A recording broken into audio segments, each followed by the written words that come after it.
It's time for San Francisco 49ers all-quarter century team. Some snubs in recent NFL-wide all-quarter century teams. Who belongs on this squad for San Francisco 49ers only from the years 2000 to 2025? Coming up on today's Locked On 49ers.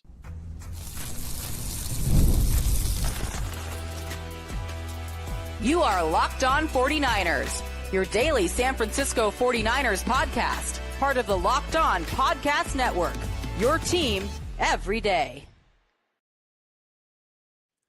Welcome to Locked On 49ers. Brian Peacock and Eric Crocker with you as always at BD Peacock, at Coach Crocky on Twitter. Thanks everybody for making us your first listen on the Locked On Podcast Network, your team every day. Love our everydayers hanging with us as we get ready for 2025. It's list season right now, so time to come up with a list of our own. Didn't like what a list that I saw yesterday that Wink and I reacted to with the NFL all-century squad. So let's do one up for the 49ers all-quarter century squad. I just saw actually a Major League Baseball one from The Athletic as well. So it's like, you know what? It's time to get our own list here going.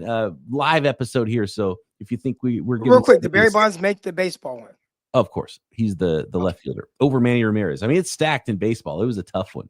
There were some guys left out, you know. And so like Vlad Guerrero wasn't on the list. It's like, okay, because you got Ichiro. Like it was pretty stacked. There was a lot of good baseball players in the early part of the 2000s. Similarly in the NFL, and I think we're gonna have some fun conversations with some positions here for the 49ers all-quarter century team. And yeah, in the chat, if you think someone's a snub, let us know there. And of course, Croc, this is going to start with the quarterbacks, and there's really only 4 candidates at quarterback for us here. And that is going backwards, really the guys who spent any significant time as a starter for the 49ers during that time. It's Brock Purdy, it's Colin Kaepernick, it's Alex Smith, and Jeff Garcia. Got to pick one of those guys. Okay, so what are we talking about? Like, what are we looking for in our quarterback? The best one. It's up to the individual. It's everybody's individual criteria, right? There's no Super Bowls in this time, right? So Steve Young was done in 1999. He's not eligible for this list. There's no quarterback winners for the San Francisco 49ers for Super Bowls. And so one of the big things, and you know what else I love about this is we did our Mount Rushmore, and it's all from a certain era. And we talked about how the standard, what it is for the San Francisco 49ers, and how you get on the Mount Rushmore. First of all, you got to start talking about not only a Super Bowl, but probably multiple Super Bowls for this era of guys to be considered for that honor. You don't have that problem with the all-quarter century team, Croc. There might be some guys who do have rings that did play on the 1994 49ers that were still involved with the 49ers, still playing at a high level into the early 2000s, but there's not many of those guys to talk about, and none of those guys at quarterback. I think it comes down to, and I see it in the chat right now by LKV. He says, I think it has to be Cap or Purdy, right? And Jeff Garcia, good things, not great. And I feel like the height of Jeff Garcia was, hey, man, he's a solid quarterback, right? Solid quarterback. Jimmy Garoppolo, a lot of good things. Went to a Super Bowl, lost in the conference championship game. He was highly efficient with the 49ers, essentially, right? So there's him. But I feel like just the heights of both Garcia and Jimmy, like what they were, like the way you view them, and probably a little closer to Jeff Garcia, just in the way kind of move around a little bit and, throwing the ball. But I would say it's Purdy and Cap. And then from there, they are 2 different type of quarterbacks. So that's difficult. Are you looking for just the better passer? Then it's an easy answer. It's Brock Purdy. If you're looking for a more dynamic player who has the ability to be not only more dynamic with his legs, but more dynamic with his arm on explosive plays, then that's easily Cap. And they both went to conference championship games, lost in the Super Bowl. So I don't think that's a simple conversation. And I think the thing that kind of helps Cap in this is that although the peak of what he wasn't very long, right? It was like 2 years, 3 years, whatever it was, right? It was short-lived. We're still kind of in the very early stages of Brock. So Brock, we can have this conversation in 3 years, and it's not even close.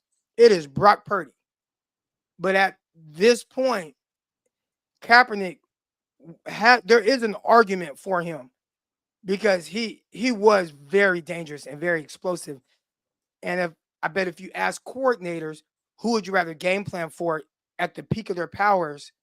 Is like, well, we would rather game plan for Purdy than Cap, because I think Cap was just at the peak of his powers more dangerous than Purdy.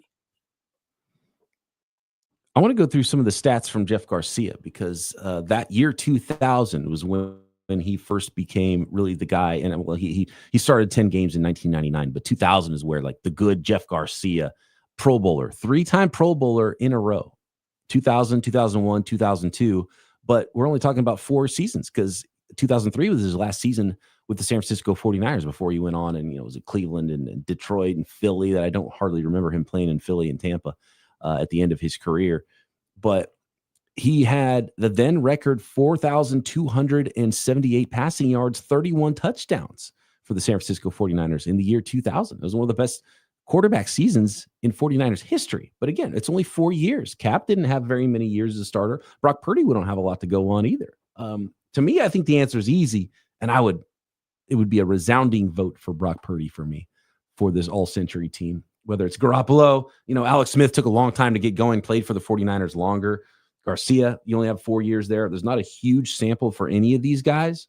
I think Brock Purdy, the consistency, I think he's just a better quarterback. I think it's Brock Purdy for me as the starting guy. And then I would accept any argument for the QB2.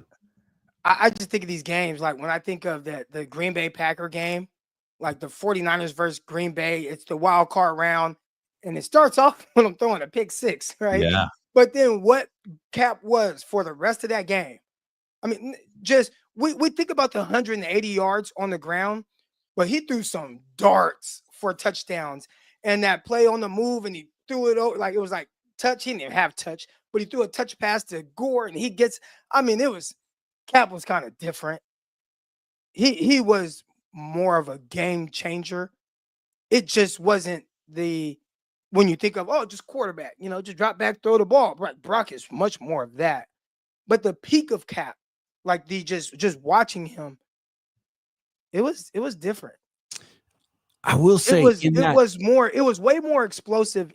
I felt like he was able to do certain things, like, and it felt like he wasn't just along for the ride. It was like, gosh, this guy, like, they're dangerous with him right now. It was just short-lived.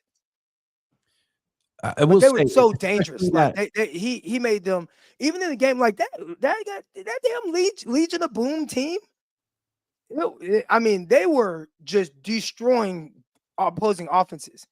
And in that conference championship game, maybe you want Brock Purdy maybe throwing that last pass, right?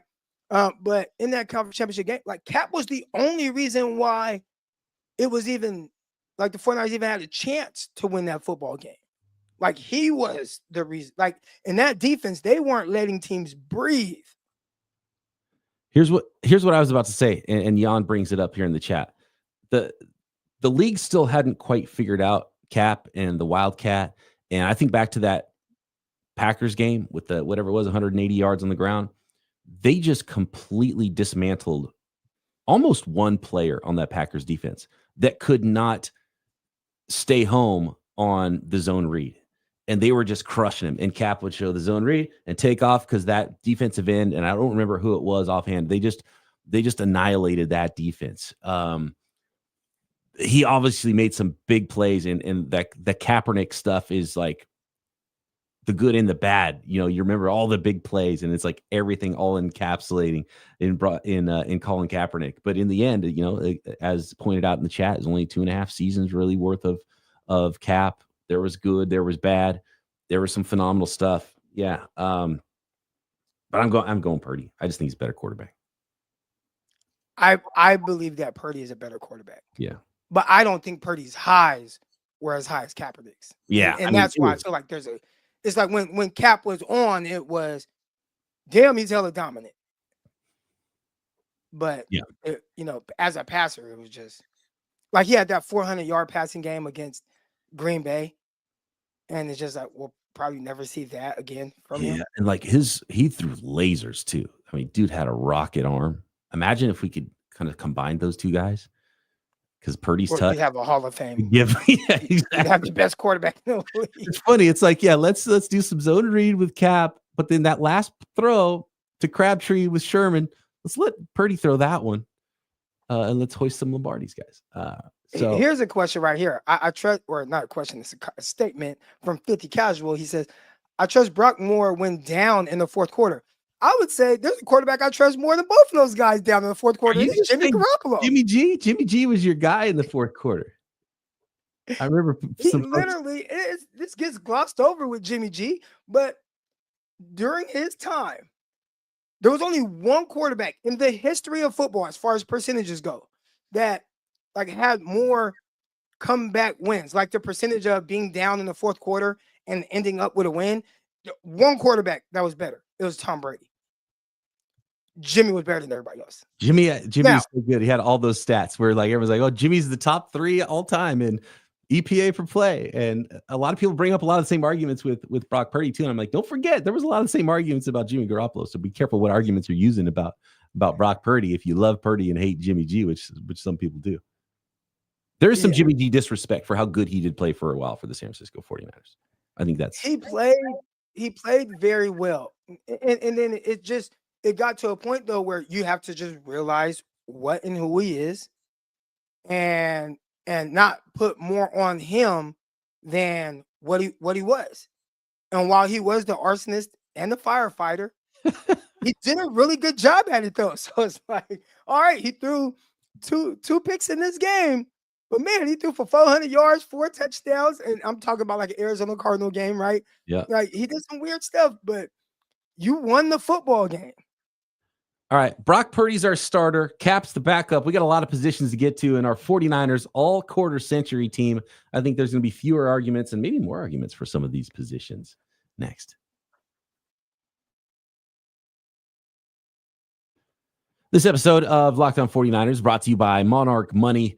If you ever check your bank account, and this has for sure happened to me, and I know it's happened with Croc, we've talked about it off the air, and you see, oh, where'd all that money go? You're dining out, you're online shopping, you're trying to get your financials right. I was reminded earlier today of Marshawn Lynch talking about protecting your chicken, right? It's what it's all about sometimes, and you're trying to get things right with your family. Maybe you're just building a family. Maybe you're looking toward retirement. Whatever it is, Monarch Money can help be your personal CFO, giving you full visibility and control over your finances. Monarch Money isn't just a budgeting app either.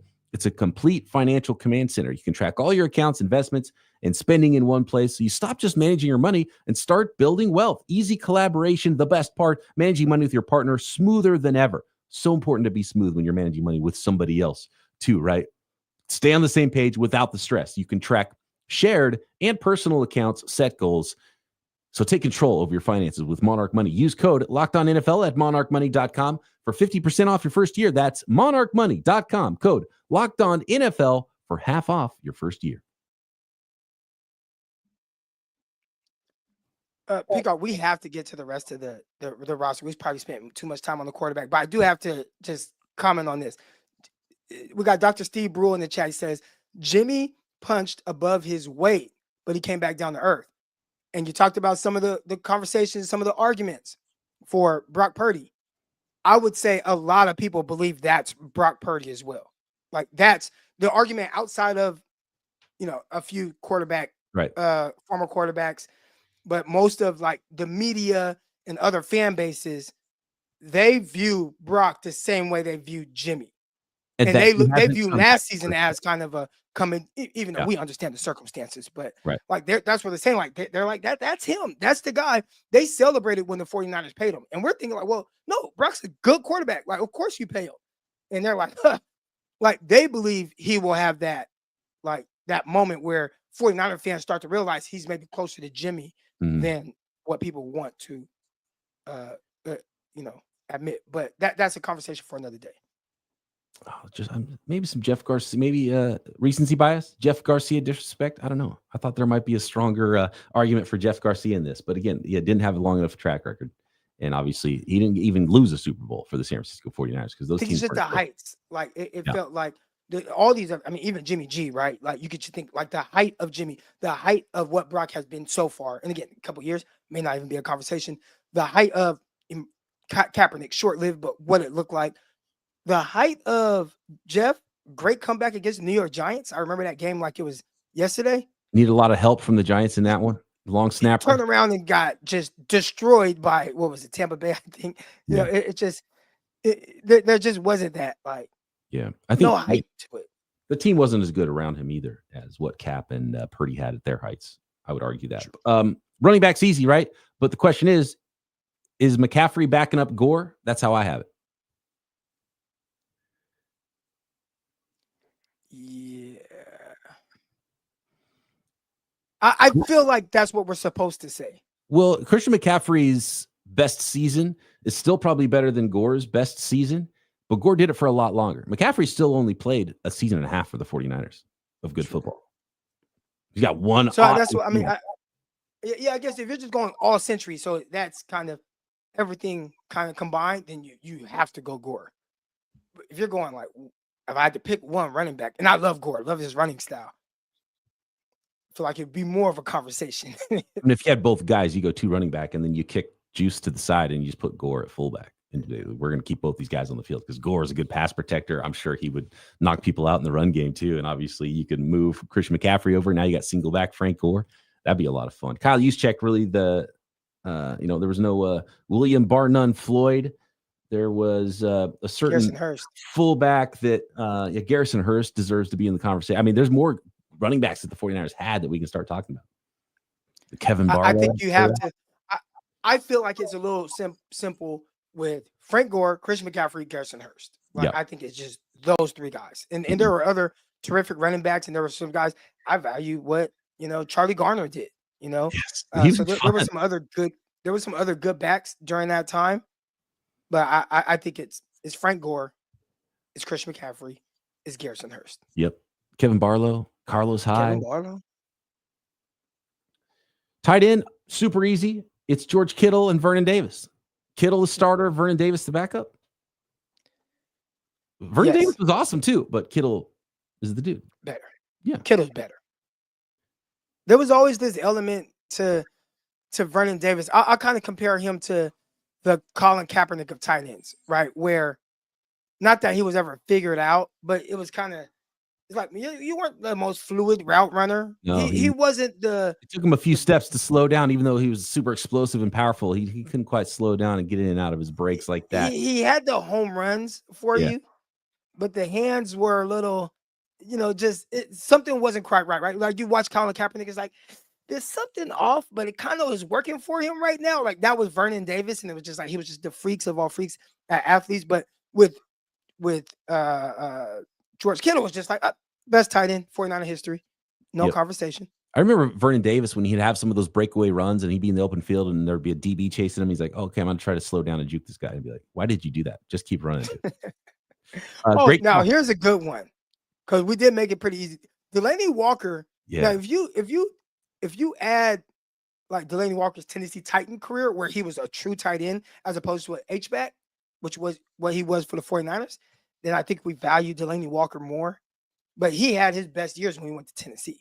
Yeah, he just had a chance to be the guy because he was backing up Vernon Davis. Eric Johnson, great call too. Good shout out there from the doctor and KP and the shout on Eric Johnson.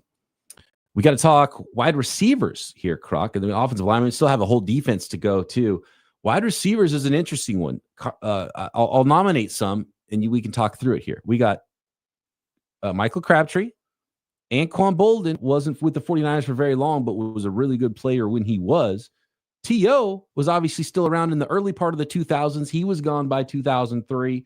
And then you got Deebo Samuel, you got Brandon Ayuk, some of the more recent San Francisco 49ers at wide receiver. I think T.O., even for a couple of years, has to be on this list, right, Croc? Definitely. Well, he spent the first 4 years of the 2000s with the 49ers. So 2000, 2001, 2002, and 2003. Same All as right. Garcia. And each of those years he had over 1,000 yards. So 2000, 1,400 yards, 1,450. The next year, 01, 1,412. Next year, 1,300. Next year, 1,100. And then after that, he was with Philadelphia. But we're talking about 13 touchdowns, 16 touchdowns, 13 touchdowns. Like, not even a conversation. That's wide receiver one with T.O. So then after that, there starts to be more of a conversation. And I think you kind of have to go Bolden. Isaac Bruce. Here, I'm just gonna read off the names, not the stats. The names of the 49ers leading receiver every year after Terrell Owens, who had the 4 in a row from 2000 to 2003. 2004 was Johnson, who we mentioned. 2005, Brandon Lloyd. 2006, Antonio Bryant. Then you had Arnaz Battle, then Isaac Bruce, then Vernon Davis. So that's 5 different guys in 5 years. And then you had, 6 different guys in 6 years. Then Davis, back-to-back years, 2009 and 2010. Then Crabtree 2 years in a row, 2011, 2012. Then Bolden 3 years in a row led the 49ers in receiving, 2013, 2014, 2015. Then the great Jeremy Curley in 2016. Obviously, these were not good teams. Guys getting fired. Kyle Shanahan shows up. Marquise Goodwin, year 1 in 2017 of the Kyle Shanahan regime, is the 49ers leading receiver. Then it goes Kittle, Ayuk, Debo, Ayuk, Kittle. So Kittle 3 times, Ayuk 3 times, Debo once, and then obviously we know what happened with the wide back season as well from Debo Samuel. So after T.O., the next starting receiver, Bolden. Bolden. Okay, there we go. I think you can go Bolden, and then Crabtree, and then my personal bias, I'd add Brandon Lloyd, because at least he gave you something to cheer for. Those like 05 seasons. Man, he was so fun. Even a preseason game, you get a catch in there. It's like, oh, that was awesome. I would put Debo in there. I think maybe even over Crabtree. You know what? I think we got to continue that. I want to check the chat on this one. Someone says Randy Moss. I'm not a big fan of the Randy Moss era with the San Francisco 49ers. Ducking out of the way of the football in the Super Bowl. He doesn't want to get hit over the middle. Not a fan there. We'll finish up wide receiver. We got offensive line. We got to do the defensive side of the ball as well. In fact, we might have to wait on the defensive side of the ball as long as this is taken. But we'll finish up our all-quarter century team next.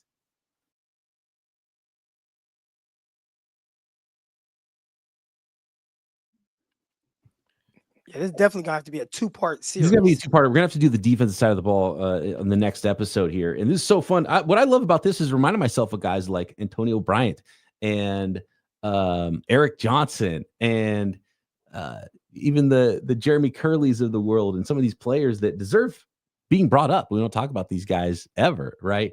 I mean, not so much Jeremy Curley was a little flash in the pan with the San Francisco. It's pretty absurd how bad that team was that Jeremy Curley was the leading receiver there. That was a bad look in 2016 with Chip Kelly. But Antonio Bryant, like, he was pretty good, right? For a little while. Arnaz Battle. So T.O. for sure. Bolden, I'm with you. Debo versus Crabtree, I think, needs to be a conversation, especially if we're going to talk defense on the next episode. Let's get into this a little bit before we get into the offensive line, because this is important. Crabtree or Debo? And Ayuk has led the 49ers in receiving 3 times. Debo didn't do that. Crabtree didn't do that, only twice. So the tough thing with Debo, I mean, the 1 year it was so great, and I think there's just kind of this disappointment element that we didn't get that again, and maybe not even to that extent. But when I started talking about Terrell Owens, I'm not comparing Debo to T.O., but it was like 1,400, 1,300, 1,300, 1,200, 11. You know, it was that, and it's like Debo's like 1,400, 600. Like, you know, like just the conversation just sounds so much different.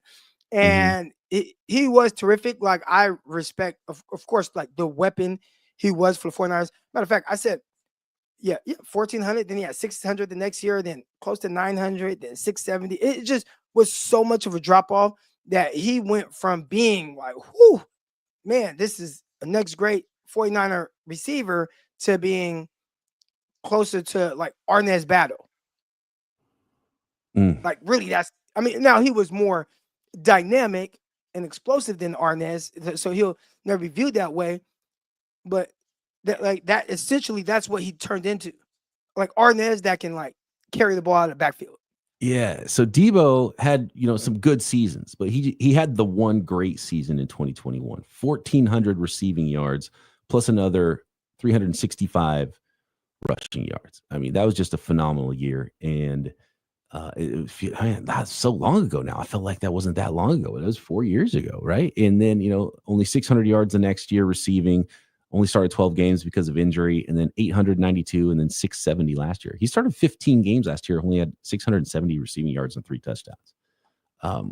So the Crabtree does have the better resume. He's got a similar length resume. He only had, he only has the 1,000-yard receiving. I was thinking he had another 1,000-yard year. He did not with the 49ers. So,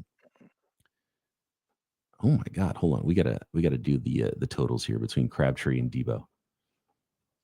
So Crabtree, 4,327 receiving yards, and then just a handful of rushing yards. So 4,327. Debo's 49ers career,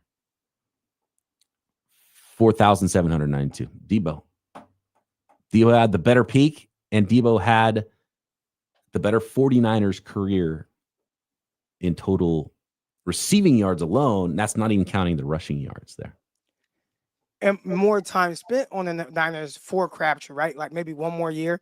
I don't remember Crabtree just being on the Niners for 6 years. It almost feels like he had the whole rookie contract and then he was out. But it was 6 years for both. So exactly 6 years. He ended up playing 11 games that rookie year after the holdout.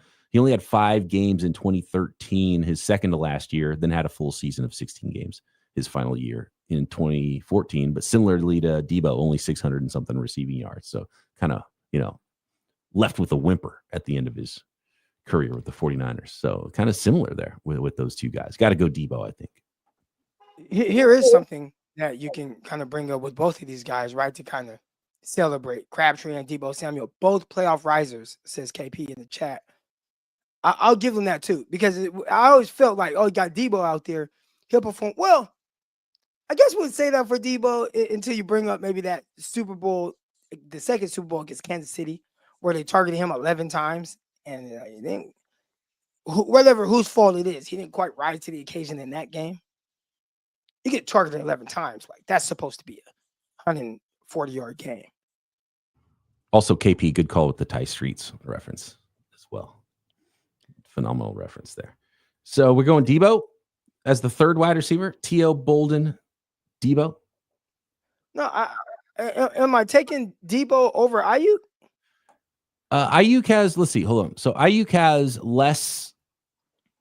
I'm looking at Pro Football Reference has the AV stat, which is sort of like the WAR, the wins above replacement stat. Debo has a bigger resume, more just total production for the 49ers than Brandon Ayuk. Brandon Ayuk has fewer receiving yards by about 400 in one less season, has more receiving touchdowns than Debo, and obviously has a lot less rushing yards. But was the better pure receiver. He has 2 1,000-yard receiving seasons, whereas Debo has 1. But Debo's peak was better. Yeah, but Debo's peak was a season. But I mean, Ayuk had the one great year in 2023, 1,342 receiving yards, 7 touchdowns. He did have a 1,000-yard season.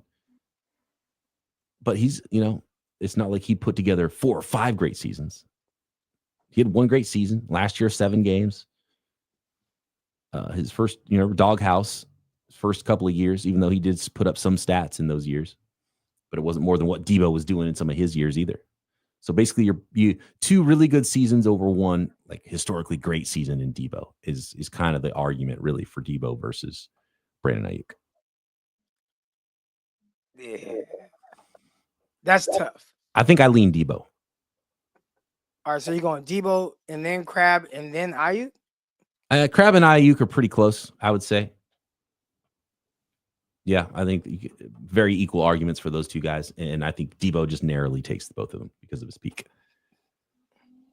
I'd say, too, something to take into account really with a lot of these conversations. And I think it also speaks to just the greatness of Terrell Owens, but some of it is their situations and what they were in, right? Like, even if you are, talk about Frank Gore, and he didn't have the craziest numbers every single year, but he did have that one great year, I think it was 2006, I believe. But he had to do all the heavy lifting. I think some people believe like, well, if you're the only guy, then you're getting all the touches. It's like, well, that's tough if everybody can key on you because you're the only guy. Mm-hmm. And that was him for a lot of his career early on. And when you look at some of these other guys like the Antonio Bryant or Isaac Bruce Years or Arnaz Battles, like they and some of those guys, they kind of crossed over and played with each other. But there wasn't a whole lot to take the pressure off of one guy to where he could just play a little more freely. So, like, if we're just talking about like difficulty, right, and being able to play, I'd say, and then also offense where this is how it's kind of structured. Ayuk may have had the easiest path as opposed to all the other guys. And that's not to take away from what he is, but it's like, well, when they got to pay attention to Kittle, and they got to pay attention to CMC, and they got to pay attention to Debo, right? These are all pro guys. And then it's like, well, all right, like, and Kyle doesn't care to throw the ball to you. So now it's like, I can kind of just play a little freely and win. As opposed to other guys who are maybe not even as like kind of featured, or maybe their job was a little bit more difficult, or maybe, hey, my quarterback is Colin Kaepernick, and we don't know from one play to the next if it's going to be an accurate pass, or if he's going to take off and run for a bunch of yards, right? Like, I think that not that excuse how I view the receiver, but I think we just kind of you could see them, right? Like you watch these guys with your eyes, and you know what they were. I think you're better off going off of that as opposed to some of the stats. I guess that's what I'm trying to say. Yeah, I mean, and we don't have an exact criteria, so just how do you feel about it, right? I'd say if we're going off of the player, and we don't have an exact criteria, then it is Terrell Owens, and Debo may be next. Now again, we view we're paying attention to the stats and some of the dips, but just how I think I viewed him and how people viewed him on a game-to-game basis, he was just super explosive, and could take over a game. Yeah. So and guys like Anquan, who was really good, and he took over that one game against Green Bay that one time where he had like 200 yards. But outside of that, it was like, oh, Anquan's cool. Where Debo is like, there goes Debo Samuel, like there might be a case for higher just where how he was viewed, even though I only had 900 yards in a season, Yep, I totally agree. So that's even a stronger argument for Debo there to be on this squad. Offensive line. Here's my offensive line. Croc, you poke holes in it in the chat. You can poke holes in it before we go here. Offensive tackle, I don't think you can argue with it. And look, Joe Staley played right tackle his rookie year, so he might have to kick over to the right side for Trent Williams in this scenario. But it's Trent Williams and Joe Staley at offensive tackle. And I don't care what side they play on, because nobody else is going to, even though there's some other good players, nobody's going to play either side over those two guys. Mike Iupati and Alex Boone at guard, and Jonathan Goodwin at center. Alex Mack was good for 1 year.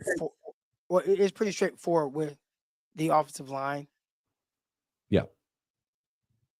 Man, Iupati and Anthony Davis were really good for, not like a super long time, but yeah, I mean, they were really good. If you had to pick like just right tackle, then Anthony Davis would probably have to be the right tackle for the 49ers, but it's going to be Staley and Williams as the two offensive tackles. So there's no place for Anthony Davis. But Alex Boone, it's that Harbaugh era interior offensive line. It's Boone, Iupati, and Jonathan Goodwin. Alex Mack was around for 1 year. It was a Pro Bowl season with the 49ers, but it was only one season. Goodwin was around for 4 years for the 49ers. What about a guy like Jeremy Newberry?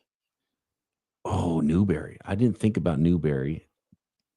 You know what? It is Newberry. It's easily Newberry if he played. What years did Newberry play? I feel like he was there early 2000s. Yeah, 99 to 2008. Oh, it's for sure Jeremy Newberry then. Okay. Yeah. Yeah. Okay. Gotta be Newberry. Gotta be Newberry at center then for the 49ers. Two-time Pro Bowler, Jeremy Newberry. Is there any other early 2000s guys I'm forgetting on the offensive line? Now that gets me a little worried. I can't wait to get to the defensive side of the ball because I already threw out names like Julian Peterson. You're like, I don't think he's going to make it. Dude, linebacker is not an easy position to make it for the San Francisco 49ers, really in any era. No doubt. I guess we're kind of teasing it, but spoiling it. I don't think there's an avenue for Julian Peterson to make it as good as he was for the 49ers, like what he was. Yeah. As a matter of fact, he may have had his best years with Seattle. And he was good for the 49ers. He was a really good player. I think he would be awesome in this era too, because of how versatile he is and what he could do. I think he was born in the wrong era. Yeah. I mean, he still had a terrific career, but just what he was then, like he's Brian Burns. Like he would be Brian Burns now. You would have to bulk him up a little bit, I think. We'll talk about it. Let's talk defense next time. That is the offense. I'm going to go through the starters here really quick. It's Brock Purdy, Frank Gore, Kyle Juszczyk, George Kittle, Terrell Owens, and Anquan Bolden. Debo in the mix as your X factor there. You got Williams and Staley. You got Jeremy Newberry at center, and you got Yapati and Alex Boone at guard. That is your San Francisco 49ers all quarter century team. Let us know what you think on Twitter at BD Peacock, at Coach Crocky, or drop a comment on YouTube. And, of course, subscribe while you're there. Croc and I back next time. All quarter century defensive team for the San Francisco 49ers right here. Locked On 49ers.